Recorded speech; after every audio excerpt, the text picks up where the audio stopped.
Hey everyone, this is Nick LaRue from FilmSnobbery, and I am here at the South Georgia Film Festival here at Valdosta State University. I'm in Georgia, people. This is crazy. And I'm interviewing filmmakers, I'm interviewing people involved with the festival, I'm interviewing folks that are attending the festival that are locals and are interested in independent film and art and all that. And who am I speaking with now? Matthew Cravener, film composer, musician. Fantastic. And what brings you to the festival?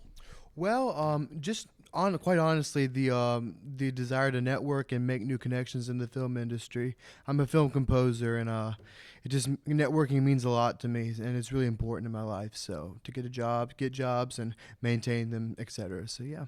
No, that's fantastic. You know, networking is an often underplayed aspect of this industry. You know, a lot of people don't talk about it because I think sometimes the idea of networking comes off as like disingenuous or can come off as very businessy or something. But we all know that like the film industry in general is just an industry of relationships. People want to work with people that they like. They want to work with their friends, and it's a great opportunity to do that. It's one of the few businesses where you can just like, you guys want to go do something cool, and it's like, yeah, we all work together. How did you decide that you wanted to get into the film industry specifically as a composer? Well, it's basically a disability I have called Tourette syndrome. Tourette syndrome is a disability that causes motor and bodily twitches and vocal tics, and it incapacitated me for about 4 years. I was bedridden. I used to be a concert pianist, and I used to play a lot of piano shows around town, where I'm from and stuff like that.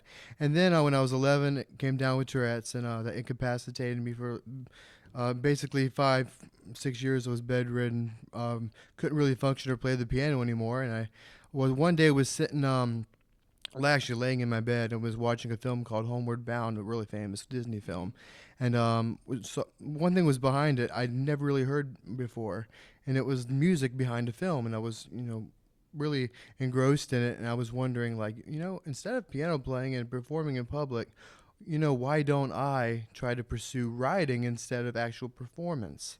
So, and one thing led to another, and eventually, I was actually doing film scores other than, rather than classical piano and stuff like that. I still play the piano often, but kind of like lost some ability to play the piano, but I do film scores now, and I love it. It's my passion, and I just, it's my comfort zone. And even though I have Tourette's now in my life, it's really film music in general helps me get through those times where the Tourette's are bad.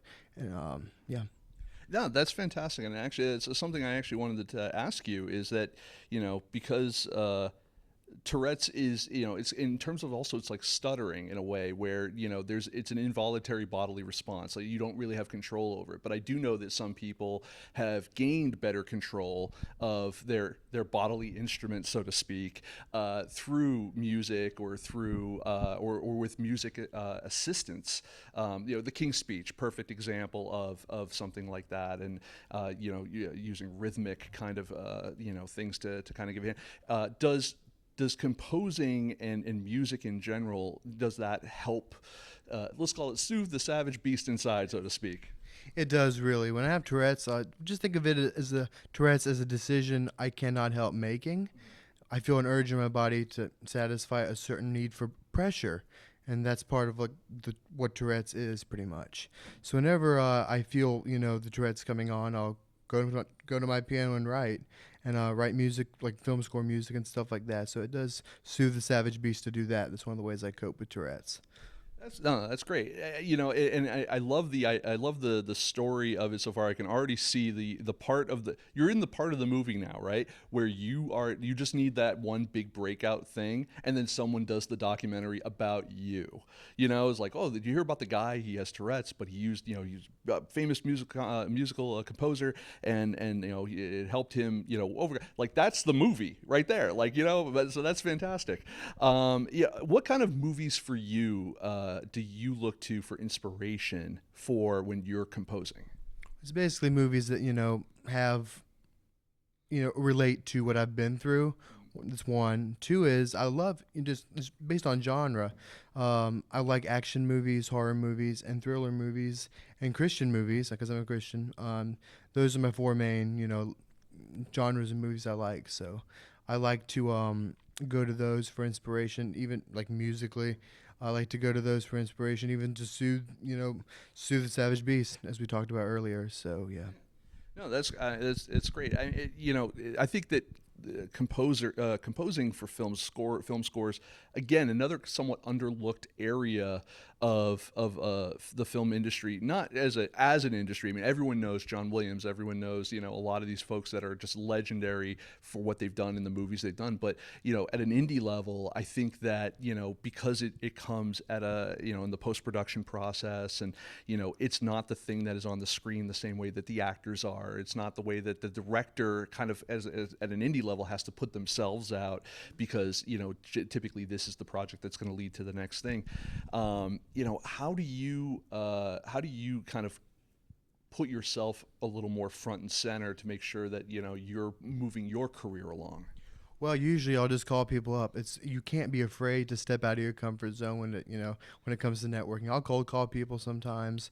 I'll email. Although I cold call less than I email, more than I email. Sorry, but yeah, you can't be afraid to put yourself out there. You can't be too scared to, in a musical standpoint, make your music sound very unique. Uniqueness to the score is really important, and I think it's really important that your music stands out. Like if you listen, especially scoring it with indie films, if you make a score unique, they'll appreciate it more. Yeah.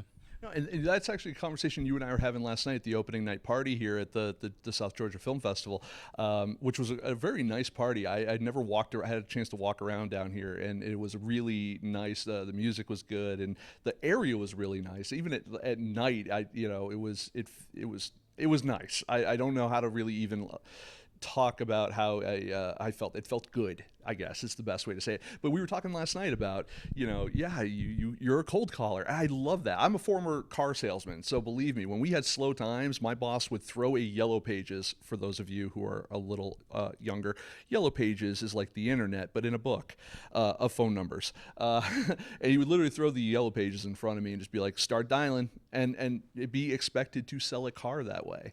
And I have done it. It is at one in a million kind of thing.